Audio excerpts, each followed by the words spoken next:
Imaginez que si vous voulez parler avec Allah subhanahu wa ta'ala, vous n'avez qu'à ouvrir un livre et à le lire. Vous voulez vous plaindre à Allah subhanahu wa ta'ala, vous n'avez qu'à ouvrir un livre et le lire. Vous voulez comprendre ce qu'Allah veut de vous dans votre existence, vous n'avez qu'à ouvrir un livre et le lire. Vous voulez accroître vos connaissances, vous n'avez qu'à ouvrir un livre et le lire. Vous voulez fortifier ce lien que vous avez avec votre Seigneur, tabaraka wa ta'ala, vous n'avez qu'à ouvrir un livre et le lire.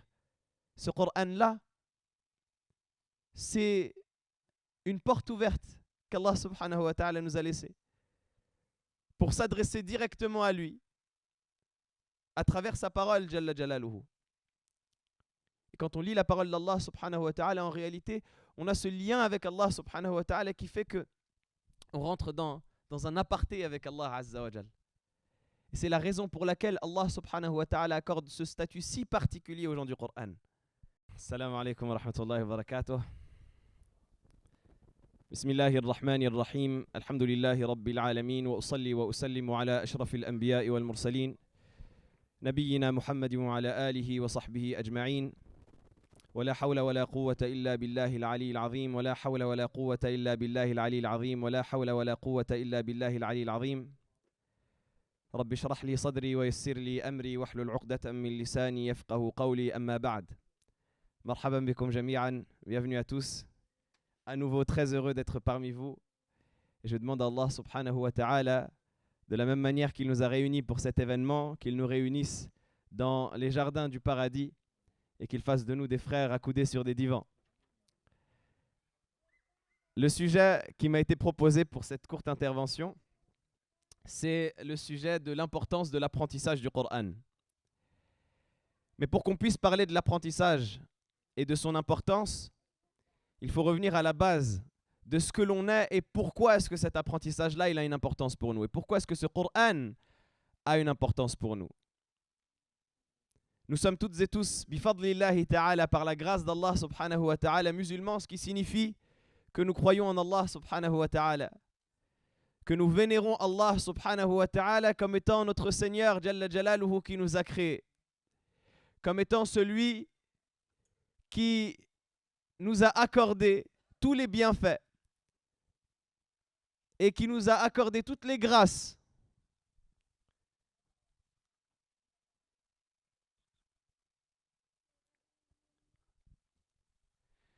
Comme étant celui qui nous a accordé tous les bienfaits et qui nous a accordé toutes les grâces dans lesquelles nous vivons au quotidien et desquelles nous profitons au quotidien. Allah Jalla Jalaluhu, c'est notre maître. Allah Jalla Jalaluhu, c'est notre Seigneur. Et Allah subhanahu wa ta'ala, il se décrit à nous comme étant Ar-Rahman Ar-Rahim, comme étant le tout miséricordieux, l'absolument miséricordieux et le particulièrement miséricordieux. C'est-à-dire qu'Allah subhanahu wa ta'ala nous accorde des miséricordes infinies. Mais la plus grande de ces miséricordes qu'Allah subhanahu wa ta'ala nous a accordées, sans conteste, et sans aucun doute, la plus illustre, la plus immense de ces miséricordes, c'est le fait qu'Allah subhanahu wa ta'ala nous ait fait l'honneur de s'adresser à nous et de nous transmettre sa parole. Celui qui comprend l'importance d'Allah subhanahu wa ta'ala, l'importance de notre Seigneur Jalla Jalaluhu, il comprend l'importance du cadeau que ça représente qu'Allah subhanahu wa ta'ala nous parle, qu'Allah subhanahu wa ta'ala s'adresse à nous, qu'Allah subhanahu wa ta'ala nous accorde le privilège de nous transmettre une parole.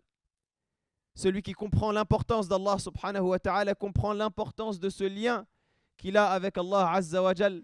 Et c'est pour cette raison que le prophète sallallahu alayhi wa sallam nous dit dans le hadith que rapporte l'imam Tirmidhi, rahimahullah ta'ala, il nous dit que la meilleure des choses avec laquelle la personne peut se rapprocher d'Allah subhanahu wa ta'ala, c'est ce qui provient de lui, Jalla Jalaluhu, c'est sa parole. وإن العبد لا يتقرب إلى الله سبحانه وتعالى بشيء أحب إليه مما خرج منه أو كما قال عليه الصلاة والسلام. Le serviteur ne peut se rapprocher d'une chose, ne peut se rapprocher d'Allah subhanahu wa ta'ala avec une chose qui lui est plus aimée que sa parole, parce que cette parole-là, elle provient de lui, parce que cette parole-là, c'est le cadeau qu'Allah subhanahu wa ta'ala nous a fait. قد جاءكم من الله نور وكتاب مبين يهدي به الله من اتبع رضوانه سبل السلام ويخرجهم من الظلمات إلى النور بإذنه ويهديهم إلى صراط مستقيم. Allah subhanahu wa ta'ala nous annonce la venue de son livre comme étant un cadeau de la part de lui, tabaraka wa ta'ala, de sa part, de la part de notre Seigneur, Jalla Jalaluhu.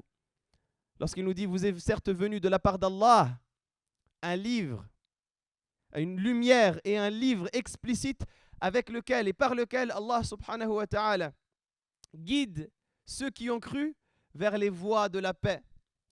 Subul as-salam. Et as-salam, ça peut signifier ici la paix de manière générale. Le fait que ce lien avec Allah subhanahu wa ta'ala nous fera connaître la quiétude. Ça peut signifier Allah lui-même, dont les noms est as-salam, ou dont l'un des noms est as-salam. Et ça peut signifier le paradis, qui est la demeure finale qu'Allah subhanahu wa ta'ala nous réserve. On demande à Allah azza wa jal qui nous accorde d'en faire partie. Qui est la demeure qu'Allah azza wa jal a appelée Darus Salam, la demeure de la paix. Et le Coran, c'est un guide pour nous dans toutes ces étapes-là et dans toutes ces stations-là. Et donc, prenons conscience tout d'abord, avant de commencer à parler du technique, de l'aspect pratico-pratique, avant de commencer tout cela, prenons conscience de la grâce qu'Allah subhanahu wa ta'ala nous fait lorsqu'il nous accorde le bienfait qu'est le Coran. Et vous savez, la pire des choses, ou l'une des pires des choses, c'est de voir notre lien avec le Coran comme étant une corvée.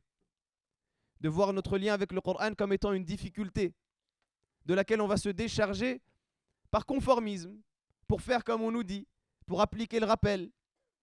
Mais de ne pas voir le Coran comme étant un délice, de ne pas voir le Coran comme étant une réjouissance, de ne pas voir le Coran comme étant un plaisir. Et c'est pour cela, et on est dans la thématique, même si on anticipe un petit peu la suite du propos. Mais une des questions qui revient souvent, c'est ceux qui disent comment terminer rapidement le Coran. Mais quelle tristesse! Quelle tristesse que d'avoir comme objectif de terminer rapidement le Coran. Qu'est-ce que ça veut dire? Pourquoi? Quel est ton but? Oui, mon but c'est d'avoir le mérite d'être hafiz. Mais le mérite d'être hafiz, tu l'as avec ton intention, Inch'Allah ta'ala. Ça y est, le mérite à partir du moment où tu commences ce cheminement-là et que tu as l'intention de clôturer le Coran, Allah subhanahu wa ta'ala t'inscrit ce mérite au point, il est rapporté dans certains athars que celui qui n'a pas pu le terminer ici-bas, Allah subhanahu wa ta'ala lui envoie un ange pour qu'il le termine dans sa tombe. Le mérite, il t'est inscrit. Maintenant, la question c'est, est-ce que je vais profiter de ce chemin, de ce voyage que j'ai avec le Coran? Lorsque je commence, alhamdulillahi rabbil alamin, jusqu'à min al-jinnati wan nas, est-ce que je vais profiter de ce cheminement que j'ai avec le Coran, que ce soit dans la lecture ou dans la mémorisation? On va parler des deux en réalité. Parce que soyons pragmatiques, on n'a pas forcément tous vocation à être des huffaz, même si on aimerait en réalité. Comme ce fut le cas d'ailleurs dans les années précédentes dans certaines sociétés islamiques où les gens dans la rue étaient huffaz de Coran. Mais au moins la lecture, au moins le lien qu'on a avec le Coran, profitez de ce lien-là.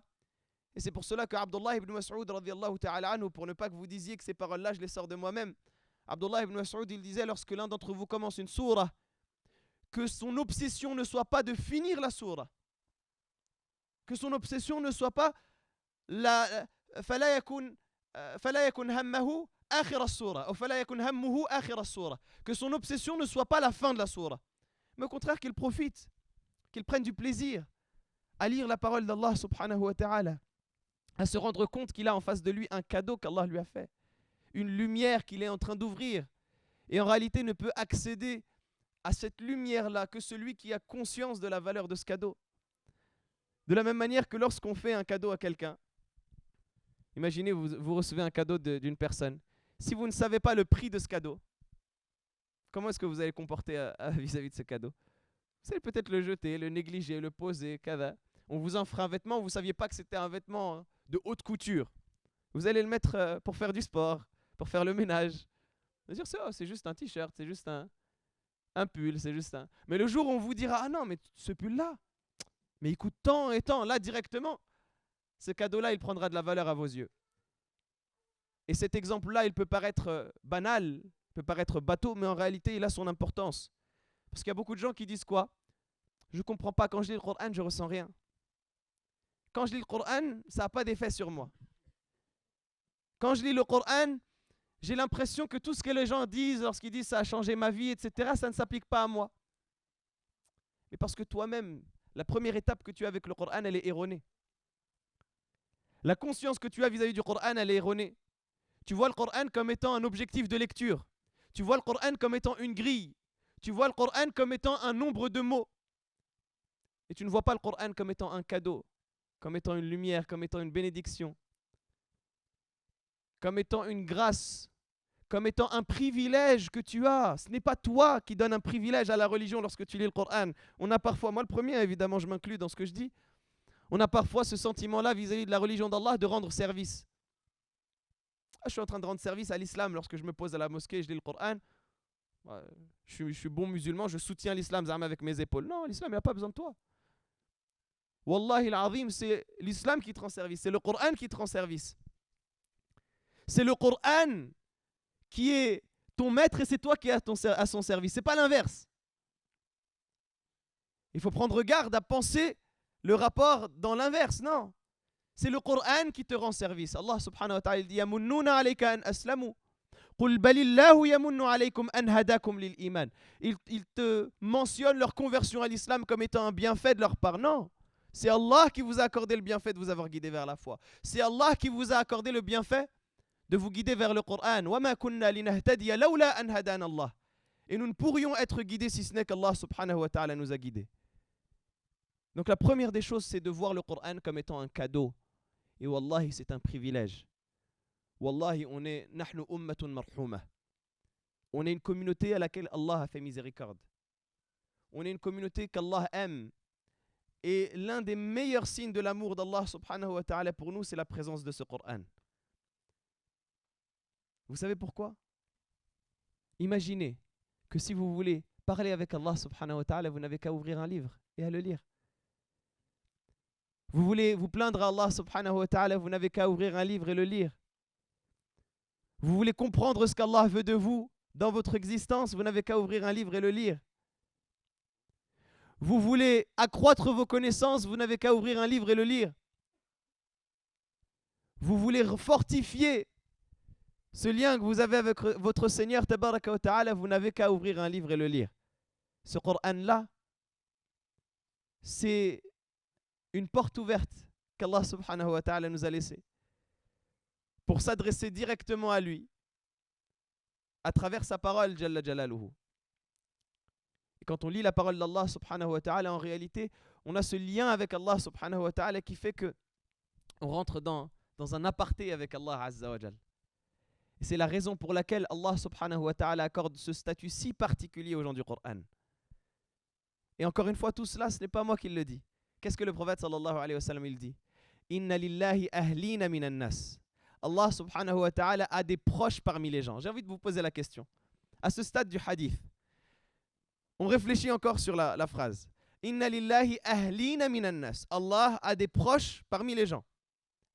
Littéralement, Allah a une famille parmi les gens. Évidemment, on sait qu'Allah subhanahu wa ta'ala n'a pas de famille au sens littéral.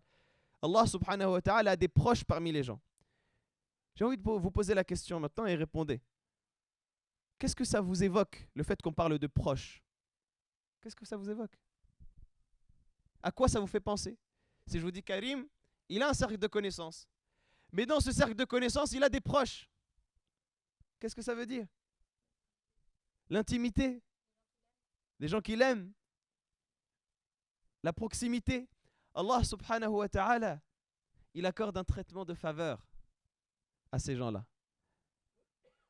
Allah subhanahu wa ta'ala, comme on le disait, il leur ouvre une porte qui n'est ouverte qu'à eux. C'est à travers cette porte qu'ils peuvent avoir une connexion avec Allah subhanahu wa ta'ala. De la même manière que l'un d'entre nous, lorsqu'il a des proches, il va leur accorder un traitement particulier.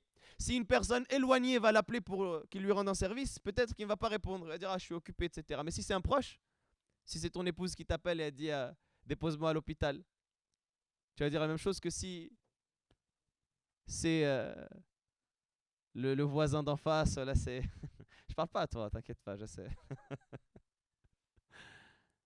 Si c'est un ami d'enfance qui vient nous demander un service, est-ce qu'on le traitera de la même manière que si c'est une personne inconnue dans la rue? Non. Forcément, il y aura cette proximité-là qui va faire que, même si on n'a pas envie, on va céder. Évidemment, ça c'est juste un ordre d'idée, pour vous montrer à quel point la proximité, elle accorde un statut particulier. Mais Allah subhanahu wa ta'ala, en plus du fait qu'il nous accorde ce statut-là, c'est Al-Karim. C'est le noble, c'est le généreux. C'est celui qui donne sans attendre en retour, c'est Al-Wahhab. Et Allah Al-Wahhab, il te dit qu'il a des proches parmi les gens. Et ces proches, ce sont qui? Ahlul Qur'an. Le prophète sallallahu alayhi wa sallam il dit dans le hadith, Ahlul Qur'an, hum ahlullahi wa khassatuhu. Les gens du Coran, ce sont les gens d'Allah subhanahu wa ta'ala et ses rapprochés. Le prophète sallallahu alayhi wa sallam l'appuie encore pour te dire que tu as un traitement de faveur lorsque tu es lié avec le Coran. Et donc vois cela comme une grâce. Vois cela comme un don. Vois cela comme une bénédiction.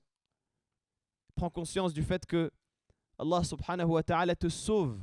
C'est une bouée de sauvetage qu'Allah subhanahu wa ta'ala accorde à ceux et celles d'entre nous qui sommes noyés dans les ténèbres. Allah subhanahu wa ta'ala nous accorde cette bouée de sauvetage pour nous sauver. Et donc à nous de prendre conscience de cela. Une fois qu'on a effleuré la conscience de ce bienfait qu'Allah subhanahu wa ta'ala nous accorde, vient la question de comment concrétiser un lien avec Allah subhanahu wa ta'ala à travers le Coran. Comment développer ce lien qu'on a avec la parole d'Allah subhanahu wa ta'ala, concrètement. Pour développer ce lien qu'on a avec le Coran, il faut que cette conscience dont on parlait, elle fasse pousser ses fruits. Et elle fasse que la personne agisse en conséquence de la conscience qu'il a du bienfait. Si on sait qu'on a un trésor entre nos mains, on ne va pas le négliger. Si on sait qu'on a une ressource infinie entre nos mains, eh bien on va essayer d'en profiter. Eh bien le Coran, c'est cette ressource-là, de laquelle on doit profiter, de laquelle on doit tirer profit, de laquelle on doit puiser constamment. Et la première des choses avec laquelle on va passer à la concrétisation de ce lien avec le Coran, c'est le fait de faire du Coran son ami, son compagnon. Le fait de faire du Coran son camarade. Qui d'entre nous peut se vanter d'avoir ce lien-là avec le Coran, avec la parole d'Allah subhanahu wa ta'ala? Son camarade, son ami, son compagnon. La personne avec qui tu es proche. La personne avec qui tu partages tout. Comme un meilleur ami.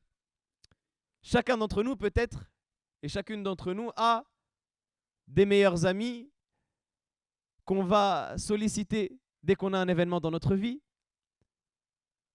à qui on va demander conseil, à qui on va raconter. Tu sais pas ce qui m'est arrivé, il faut que je te raconte. Et vas-y pour les audios de 15 minutes et de 16 minutes et de 12 minutes.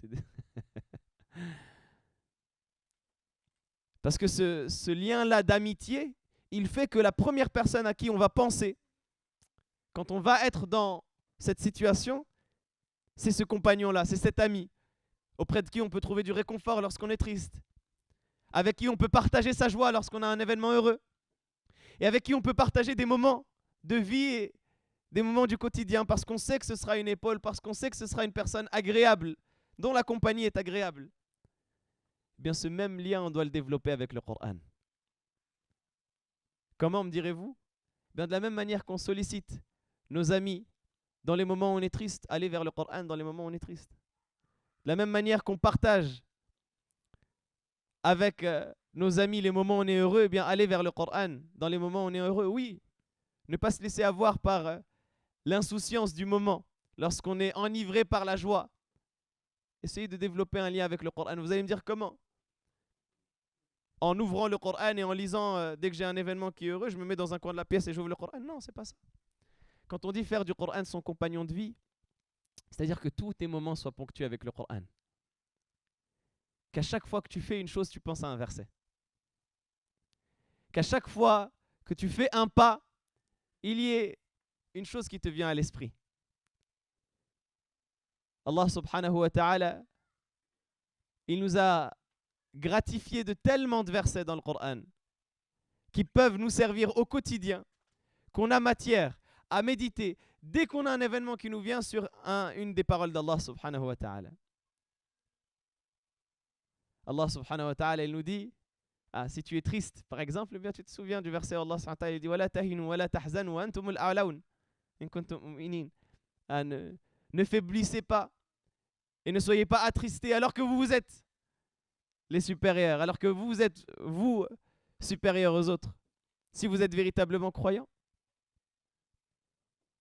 Et si c'est un moment dans lequel vous êtes heureux, vous vous souvenez du verset Allah subhanahu wa ta'ala où il dit قُلْ بِفَضْلِ اللَّهِ وَبِرَحْمَتِهِ فَبِذَلِكَ فَلْيَفْرَحُوا هُوَ خَيْرٌ مِمَّا يَجْمَعُونَ.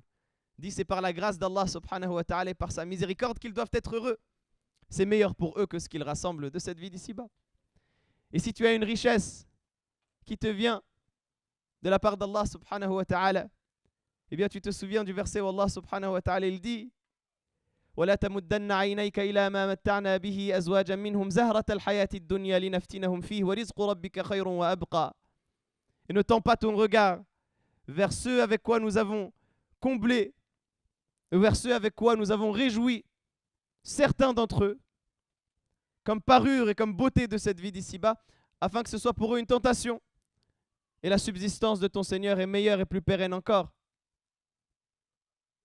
Et lorsque tu apprends une connaissance, tu te rappelles du verset où Allah subhanahu wa ta'ala dit وَقُلْ رَبِّ زِدْنِي عِلْمًا, et dit ô Seigneur, accrois mes connaissances. Et lorsque tu es touché par une épreuve, tu te rappelles du verset où Allah subhanahu wa ta'ala nous dit وَلَنَبْلُوَنَّكُمْ بِشَيْءٍ مِّنَ الْخَوْفِ وَالْجُوعِ وَنَقْصٍ مِّنَ الْأَمْوَالِ وَالْأَنفُسِ وَالثَّمَرَاتِ وَبَشِّرِ الصَّابِرِينَ الَّذِينَ إِذَا أَصَابَتْهُم مُّصِيبَةٌ قَالُوا إِنَّا لِلَّهِ وَإِنَّا إِلَيْهِ رَاجِعُونَ أُولَٰئِكَ عَلَيْهِمْ صَلَوَاتٌ مِّن رَّبِّهِمْ وَرَحْمَةٌ وَأُولَٰئِكَ هُمُ الْمُهْتَدُونَ. Allah subhanahu wa ta'ala nous dit et certes nous vous éprouverons avec une part de peur, de faim, de diminution dans les biens, dans les personnes, dans les récoltes, et annonce la bonne nouvelle aux endurants.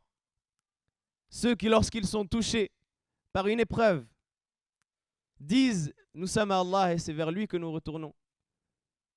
Ceux-là sont gratifiés de prières et d'éloges de la part de leur Seigneur et de miséricorde.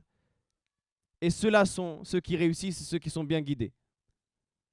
Allah subhanahu wa ta'ala, il nous donne tellement de richesses dans le Coran qu'il y a matière à vivre avec le Coran. Et peut-être que ce que je vous ai cité ici vous paraît lunaire. Mais en réalité, on ne peut arriver au stade d'être des gens du Coran qu'en ayant cette amitié avec le Coran. L'amitié avec le Coran, elle est développée dans tous les hadiths où le prophète sallallahu alayhi wa sallam nous parle des bienfaits et des mérites de ce livre. Le prophète sallallahu alayhi wa sallam, qu'est-ce qu'il nous dit lorsqu'il nous parle de la rétribution des gens du Coran dans le paradis? Il nous dit yuqalu, pour ceux qui connaissent le hadith, yuqalu li sahib al-Qur'an iqra wartaqi warattil kama kunta turattilu fi ad-dunya fa inna manzilataka 'inda akhir ayatin taqra'uha. Le prophète sallallahu alayhi wa sallam nous dit, on dira le jour de la résurrection au paradis, on dira à qui? À l'ami du Coran, au compagnon du Coran. Sahib, c'est un terme en arabe qui peut avoir plusieurs sens.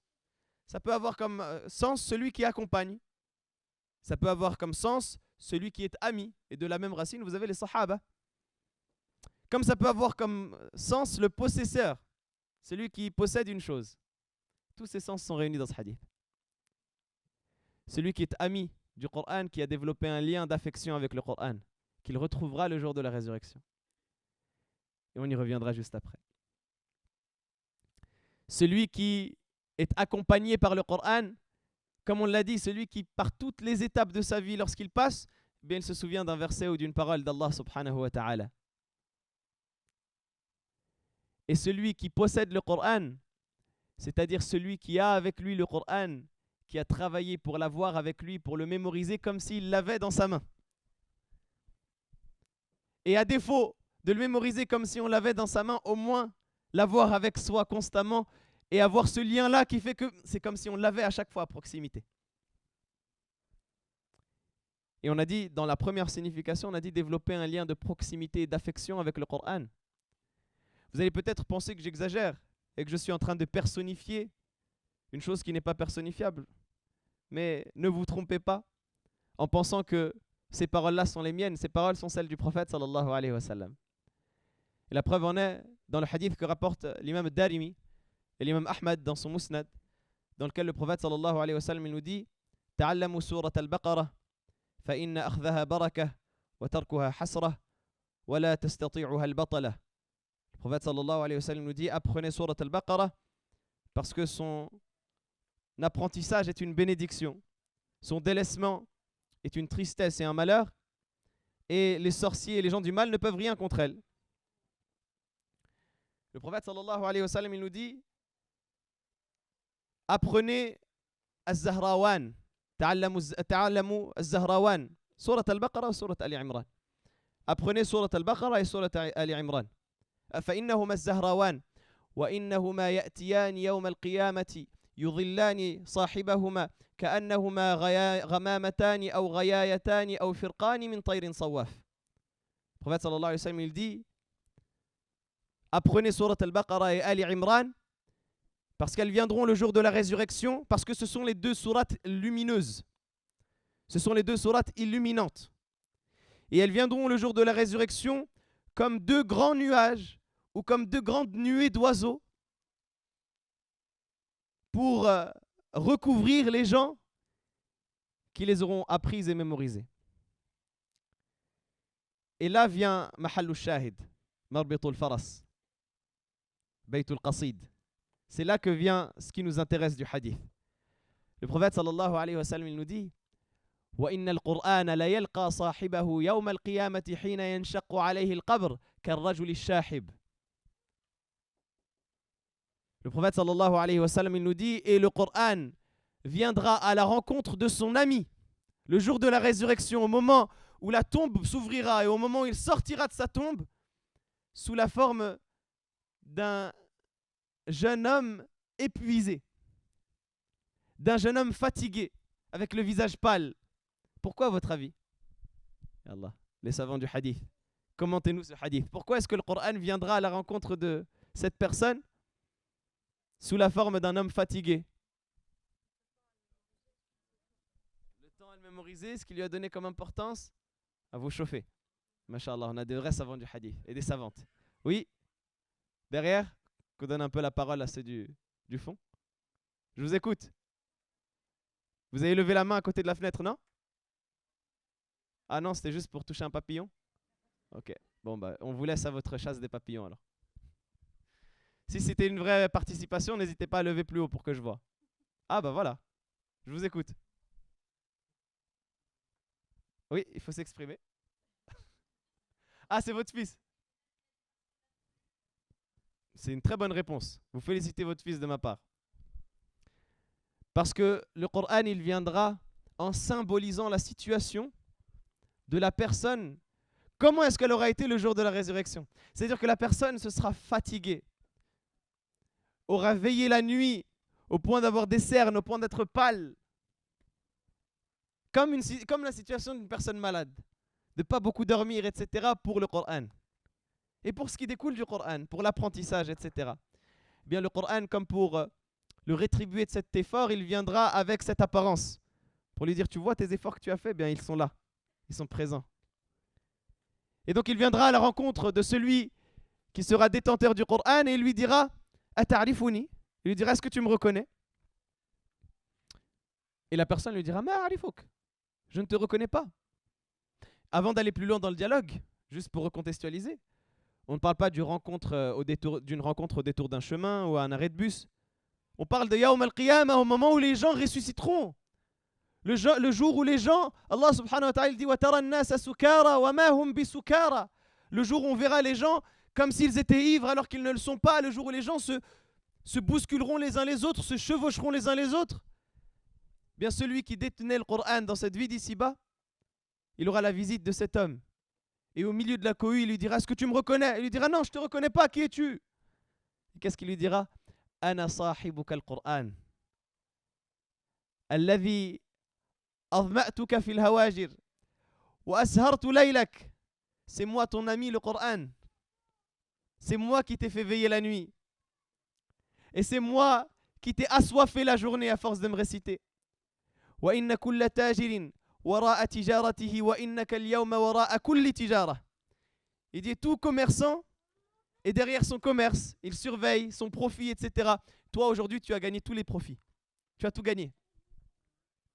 فيعطى الملك بيمينه والخلد بشماله ويوضع على رأسه كأس تاج الوقار. On lui donnera alors la royauté dans sa main droite, l'éternité dans sa main gauche, et on placera sur sa tête la couronne du respect, la couronne de l'excellence. Al-Waqar, c'est cette situation-là dans laquelle on est respecté. ويكسى والداه حلتين لا يقوم بهما الدنيا أو لا تقوم لهما الدنيا. Et on donnera comme vêtements à ses parents 2 parures qui vaudront plus que toute la richesse de ce bas monde. فيقولان بما كسينا هذا. Et les parents s'interrogeront en disant pourquoi est-ce qu'on a reçu cela comme vêtement? Qu'est-ce qui a fait qu'on a reçu cela? On n'a rien fait. Pourquoi est-ce qu'on a mérité cela? Je sais ce que j'ai fait. J'ai salé un petit peu, j'ai fait un petit peu de saum, j'ai fait un petit peu de dhikr, mais qu'est-ce qui fait que je mérite ça par rapport à tous ces gens-là qui ont plus que moi? فيقال بأخذ ولدكم القرآن. On leur dira parce que vous avez fait l'effort d'enseigner à votre enfant le Coran. Donc ça montre aussi, c'est un message à ceux qui n'auraient pas forcément vocation à être des huffaz. Bien, plantez cette ambition dans le cœur de vos enfants, au moins. Mettez cette ambition dans le cœur de vos enfants pour avoir cette rétribution-là par leur cause le jour de la résurrection.